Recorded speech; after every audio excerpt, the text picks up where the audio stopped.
Queridos e amados irmãos e irmãs, a paz de Cristo. Eu tenho a alegria de hoje ter a oportunidade, o privilégio de conversar com você sobre mais uma porção da Escritura Sagrada. Como é bom falar nas Escrituras Sagradas, porque a gente tem a segurança, a convicção de que é a verdade e de que está falando o melhor assunto que há.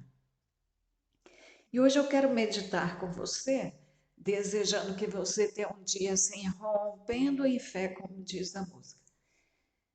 Abra sua Bíblia em Mateus, no capítulo 7, o verso 12. Nós vamos ler hoje dois versículos. O primeiro é esse, Mateus 7, 12, que diz assim: portanto, tudo que vós quereis que os homens vos façam, fazei-lo também vós, porque esta é a lei e os profetas.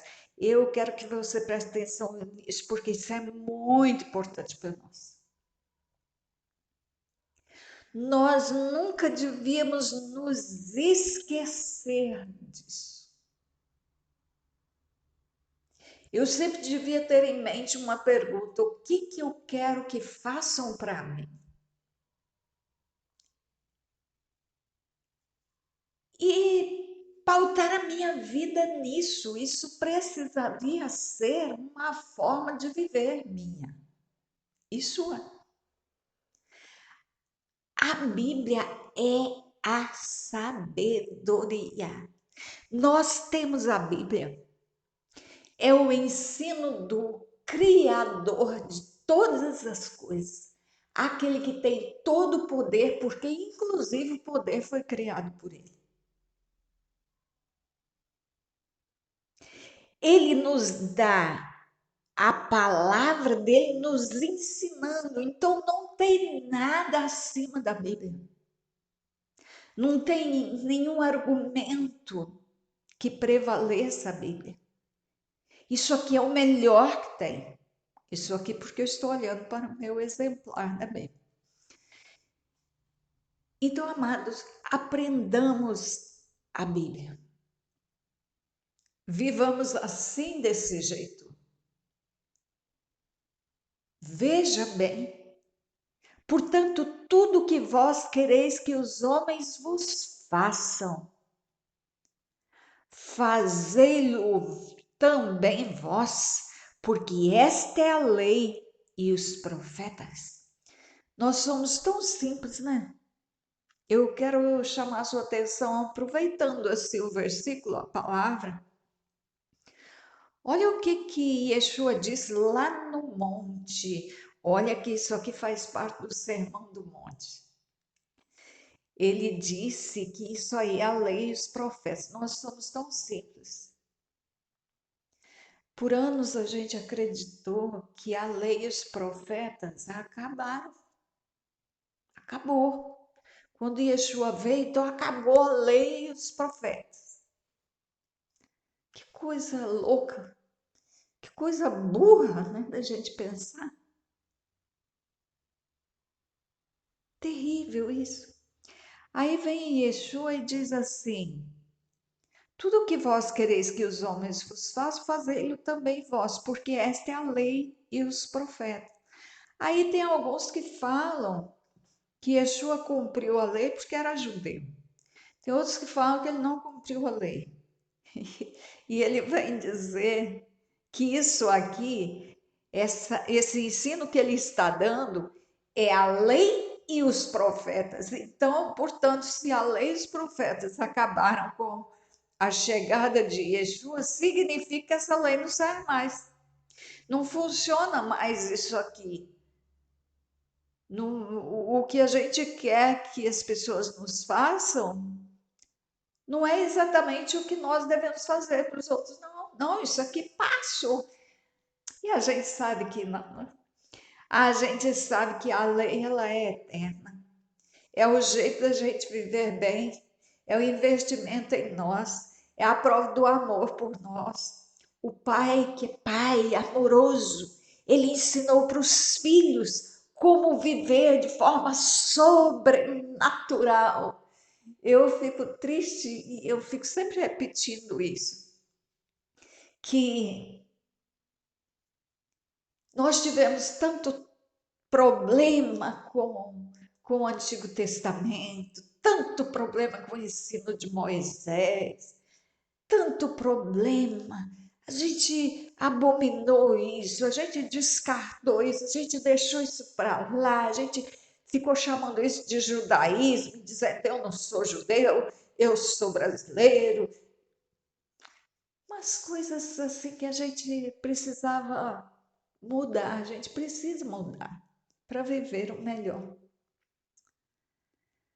Faz parte do ser humano, às vezes, não pensar direito, mas é nosso tempo de mudar. Porque nessa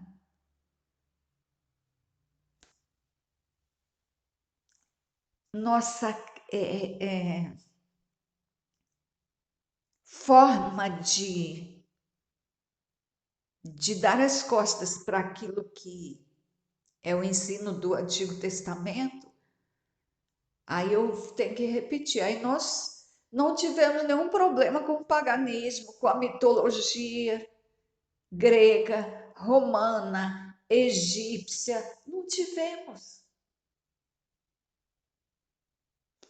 E aí nosso povo foi ensinado a procurar o coach, procurar a psicanálise, procurar as psicoterapias, que são cheias desse conhecimento de ciência mitológica. Muito de paganismo. Nós temos vivido muitas coisas do paganismo e isso não nos incomoda, a gente aceitou isso bem. Mas eu tenho certeza que nós vamos mudar. Nós podíamos estar vivendo em outra dimensão, nosso país poderia ser outra nação, se a igreja tivesse aproveitado o investimento do eterno nela em viver no sobrenatural. Mas olha, isso é só para lembrar. Mas vamos voltar ao assunto. Então, preste atenção a isso. Tudo que você quiser, tudo que eu quiser que as pessoas nos façam, nós devemos fazer para elas. Então, ou seja, eu sou a iniciativa daquilo que eu quero para mim. Você é a iniciativa daquilo que você quer para você. Começa com você aquilo que você quer que faça, que os outros façam com você.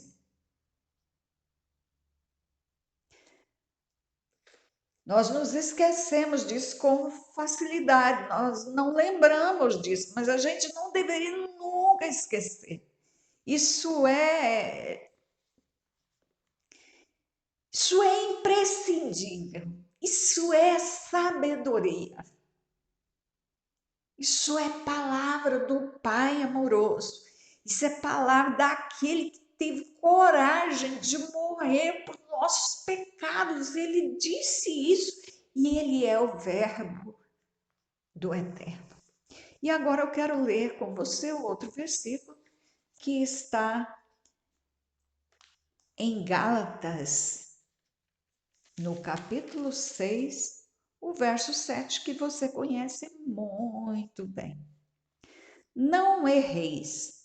Deus, o Eterno, não se deixa escarnecer, porque tudo que o homem semear, isso também se fará.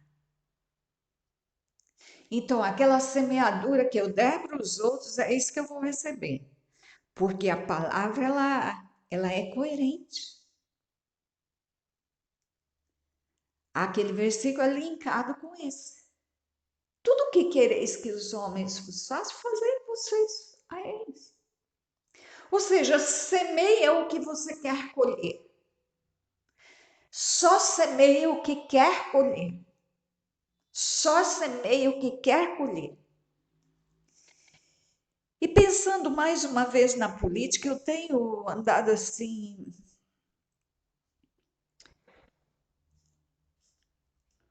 preocupada preocupada. Por quê? Porque nós vemos muitas semeaduras, não só as nossas, mas nós vemos outras semeaduras que estão escancaradas. Nosso ex-presidente, ele foi escolhido pelo Eterno como mais uma chance que o Eterno estava dando para a igreja brasileira e para a nação brasileira. Porque já falei para você, ele anunciou esses juízos que estão vindo aí, ele anunciou antes. E eu acreditava que ele fosse fazer isso antes. Mas aí Bolsonaro ganhou. E foi o Eterno assim, protelando, dando mais uma chance, por causa da sua misericórdia, sua graça. Vamos mostrar, ele planejou mostrar ao povo dele e à nação brasileira que tinha chances de mudança, que poderíamos viver melhor. Poderíamos viver sem corrupção, poderíamos viver de uma forma melhor, produzir mais. Enfim. Mas aí o homem foi ferido, apanhou o tempo todo. Apanhou, apanhou, apanhou, bateram nele, bateram, bateram, bateram e continuam batendo.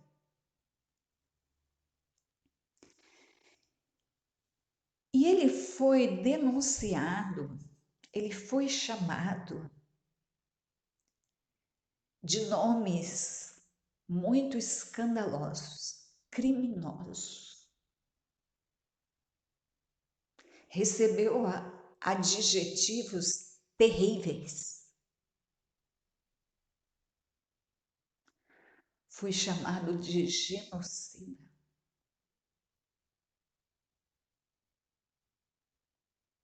Eu não sei se você já parou para pensar o que é um genocida.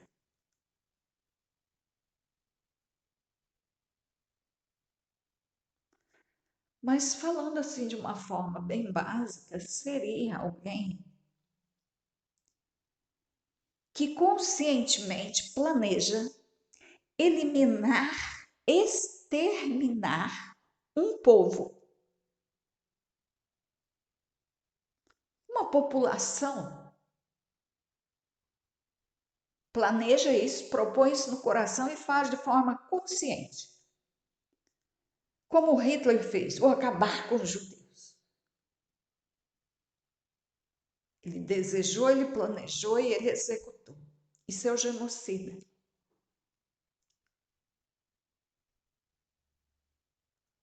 Ou seja, esse adjetivo não cabe para Bolsonaro.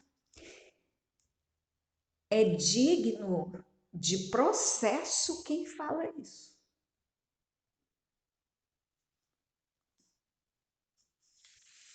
Só que quem vai processar? Quem poderia processar pensa assim também. Atribui a ele tais adjetivos.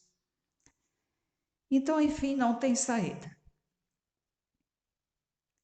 Só que a Bíblia garante para nós que tudo que o homem semear,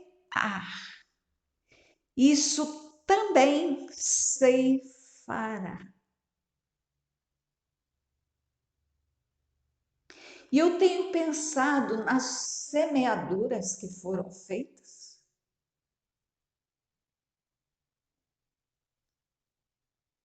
Porque as semeaduras dão garantia de colheita.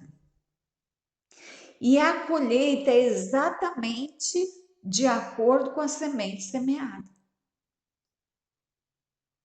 Se colhe da mesma fruta, da mesma semente que se planta. E tem mais. Você sabe que a semeadura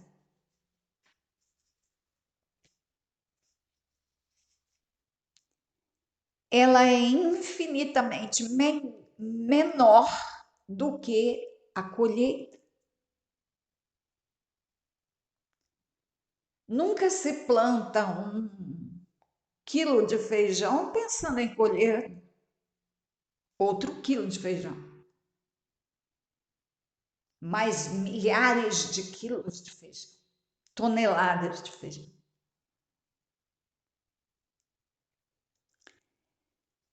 Então, a colheita, ela é infinitamente superior à semeadura. Você já deve ter plantado alguma fruta.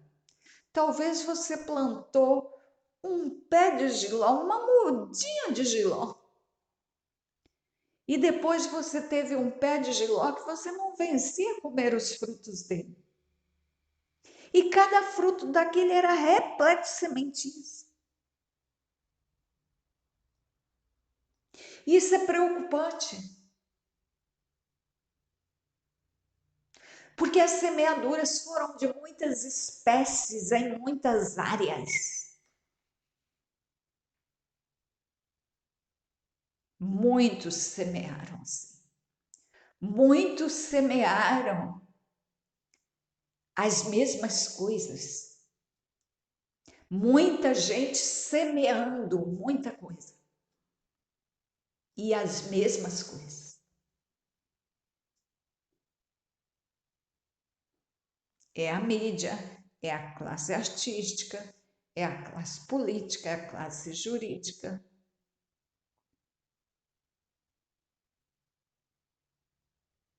A semeadura foi grande. Imagine a colheita. E quem é que vai padecer essa colheita? O povo brasileiro.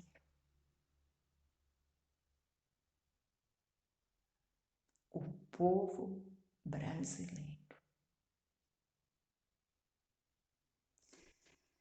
Estava vendo nossa ministra falando esses dias, já disse isso outra vez, que 120, ela consertou depois, ela disse que era 125 milhões de pessoas no Brasil estão passando fome.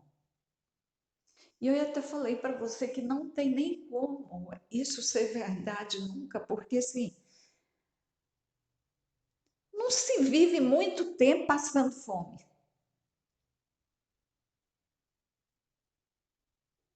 Não tem como. Ninguém fica passando fome 1 ano. Então, de 2 meses, em 2 meses e 1 mês, não sei, a história muda, os números mudam. Por quê? Porque o povo morreu de fome. Ninguém aguenta viver com fome.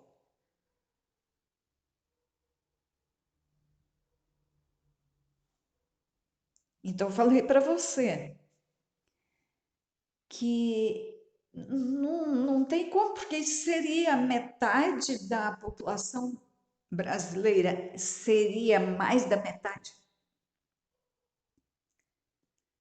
Qual será a colheita disso aí?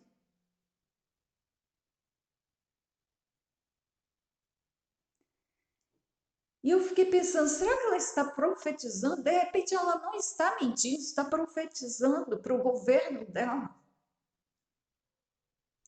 Gente, é assim, está tão difícil, não está? Mas eu sempre quero que você pense que estas coisas acontecem por causa dos intentos malignos e que vêm e vão usando assim as nossas pessoas, né? Vão usando os nossos políticos, vão usando o nosso povo. E eu olho assim, eu fico, que pena. Por que Satanás vem usar o meu povo, vem usar os brasileiros contra os outros? Por quê?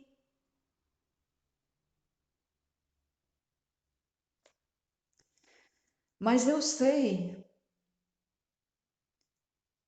que para as nossas autoridades agirem do jeito que estão agindo, é porque há um comando maior. Para a pessoa ser grande, ela tem alguém que é maior do que ela e que empodera ela, que abençoa ela para subir. A Bíblia fala que o menor é abençoado pelo maior, não tem jeito. Ninguém cresce sem ter o maior. Então, para chegarem tão longe, fazerem tantas coisas, é porque tem um maior por cima. E quem é esse maior? É um grupo que está no controle do mundo, que controla tudo. E aí, por causa do poder e do dinheiro, as pessoas se submetem a esse jugo. Isso vai estragando as nações. É só chegar com muito dinheiro e muitos se rendem por causa da vantagem que terão, do poder que terão, do ganho monetário que terão. É difícil. O suborno está muito comum.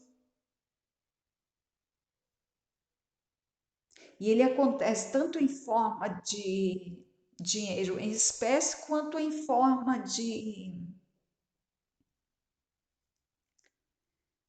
cargos, de promoções, de função. Mas você e eu conhecem um eterno que está vendo tudo que vai ser planejado, tudo que foi planejado durante a noite que passou, o eterno viu. Tudo que será planejado durante, nesta noite que vem aí, o eterno já sabe. Mas convém lembrar que ele sabe também o que passa pela nossa mente, não só dos outros. Então, amados, fiquem com esta palavra. Deus não se deixe escarnecer, porque tudo que o homem semear, isso também ceifará. Vamos fazer um compromisso, eu e você? Não uns com os outros, mas assim, você com o eterno e eu com o eterno. Fazer um compromisso conosco mesmo de procurar sempre lembrar, de semear o que quer colher, de fazer aos outros aquilo que quer que seja feito a nós. Vamos procurar lembrar disso. Isso é extremamente importante. Isso não é importante, isso é imprescindível, isso não pode faltar ao nosso conhecimento, à nossa prática. Querido e amado Pai, eu agradeço por termos acesso à tua sabedoria. A tua bondade é imensurável. E por causa dela, nós temos a tua palavra. Sabe, Pai, nós nem sempre agimos assim.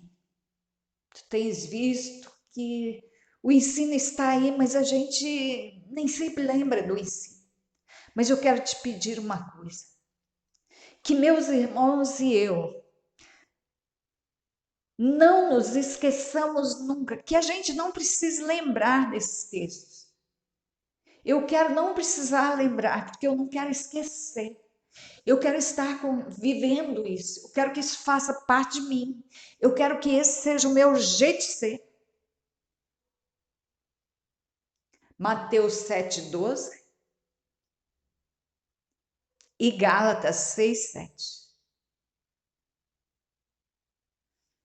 Guarda aquele que me ouve, Pai. Completa na vida dessa pessoa aquilo que essa pessoa está precisando. Da orientação que precisa. o conhecimento que precisa. Faz chegar a esta pessoa a palavra que precisa. Em nome de Yeshua, e é em nome de Yeshua que eu abençoo todo aquele que confia no Eterno Pai, que busca justiça e a mansidão. O Eterno te abençoe e te guarde, o Eterno faça resplandecer o seu rosto sobre ti e tenha misericórdia de ti. O Eterno sobre ti levante o seu rosto e te dê a paz. Em nome de Yeshua. Amém? E até o próximo áudio. Amém. De novo.